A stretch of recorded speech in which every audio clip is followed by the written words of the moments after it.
सुबह सुबह पलक उत्सुकता से, मम्मी पापा मेरा रिजल्ट आ गया, मुझे 98% मार्क्स मिले हैं। ये सुन पलक की मां लक्ष्मी और पिता पवन बहुत खुश हुए। बहुत अच्छी खुशखबरी सुनाई बेटा, मैं अभी भगवान को दिया लगा कर आती हूं। मां लक्ष्मी बोली। पिता पवन भी मिठाई लेने बाजार चले जाते हैं।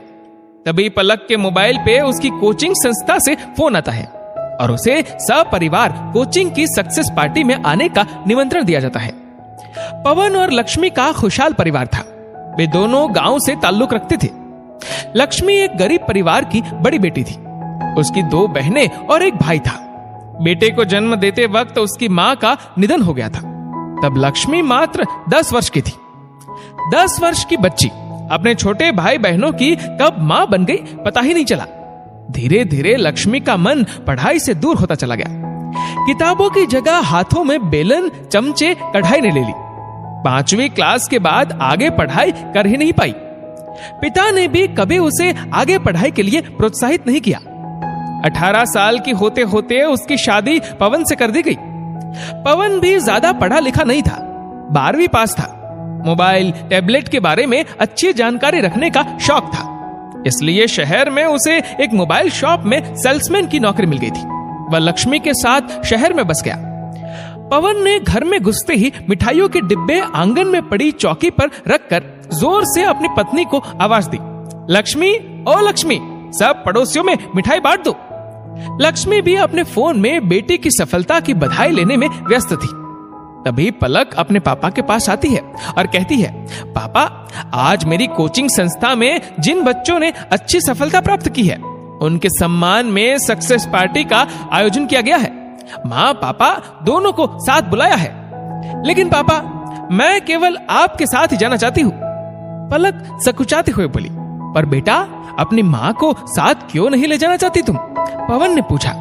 पापा, मेरे सारे दोस्तों की मम्मी काफी पढ़ी लिखी है, फराटेदार इंग्लिश बोलने वाली, लेटेस्ट हेयर स्टाइल करती है, नए जमाने के कपड़े पहनती है, लेकिन मम्मी तो गांव की गवार, अनपढ़ है, उन्हें कुछ नहीं आता, एकदम साधारण सी लगती है, हर दम साड़ी पहन मांग में ढेर सारा सिंदूर लगाए रहती है, उन्हें अपने दोस्तों से मिलवाने में शर्म आती है मुझे।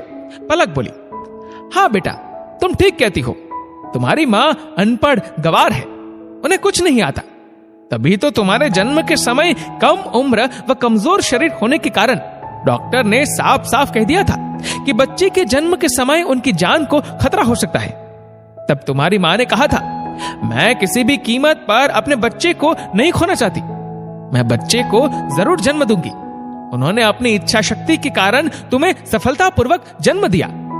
तुम ठीक कहती हो, उन्हें कुछ नहीं आता। अपने बचपन में तुम बहुत शरारती थी, कभी तुम्हें एक खरोच भी ना लगने दी, क्योंकि उन्हें कुछ नहीं आता था ना। शहर की अच्छी इंग्लिश मीडियम स्कूल में तुम्हारा दाखिला करवाया, कभी अपनी वजह से एक दिन की भी स्कूल की तुम्हारी छुट्टी ना होने दी। तुम्हें सुबह 7 बजे स्कूल जाना रहता था, इसलिए सुबह 5:30 बजे से उठकर तुम्हारे लिए गर्मा गर्म नाश्ता, टिफिन बनाती थी, वह भी स्वास्थ्य और स्वाद दोनों का ध्यान रखते हुए, क्योंकि वह अनपढ़ थी, उन्हें कुछ नहीं आता था ना। 8वीं क्लास तक तुमने कभी अपने से खुद का बैग नहीं जमाया। तुम्हारी माँ ही तुम्हारी कॉपी, किताब, टाइम टेबल के हिसाब से बस्ते में रखती थी, क्योंकि वह गांव की गवार अनपढ़ थी, उन्हें कुछ नहीं आता था ना। जब तुम बीमार पड़ती थी तो रात भर तुम्हारे पास बैठी जागती रहती थी, क्योंकि उन्हें कुछ नहीं आता था ना। तुम्हारी माँ की जिंदगी तुम्हारे इर्द गिर्द ही घूमती, तुम्हें एक अच्छी परवरिश देना चाहती थी, अपनी तमाम ख्वाहिशों को दबा दिया उसने। ना कभी अच्छा पहनने की चाहत, ना अच्छा खाने की चाहत, क्योंकि वह गांव की गवार अनपढ़ थी ना, उन्हें कुछ नहीं आता था ना। अपने पिता की बातें सुन पलक बहुत शर्मिंदा होती है। वह अपने पिता के गले लगकर जोर जोर से रोने लगती है। पापा, मैं गलत थी, माँ को सब कुछ आता है, मेरे जीवन में शिक्षा का उजाला भरने वाली वही मेरी पहली गुरु है, मुझे माफ कर दीजिए। शाम को पलक अपने माता पिता के साथ कोचिंग क्लास जाती है। वहां कई पत्रकार भी बच्चों का इंटरव्यू लेने आए थे। पहले तो पलक ने अपने माँ पापा को सबसे मिलवाया। आप अपनी सफलता का श्रेय किसे देना चाहती है? एक मीडिया कर्मी ने सवाल पूछा। पलक अपनी सफलता का श्रेय कोचिंग संस्थान के साथ साथ अपने माता पिता को देती है। पलक कहती है, माता पिता अपने बच्चों के ऊपर अपना सर्वस्व न्यौछावर कर देते हैं, लेकिन कई बच्चे उनके प्रति अपना फर्ज निभाने के बदले उनका अपमान करते हैं, जो गलत है। माता पिता से बढ़कर कोई शुभचिंतक हो ही नहीं सकता।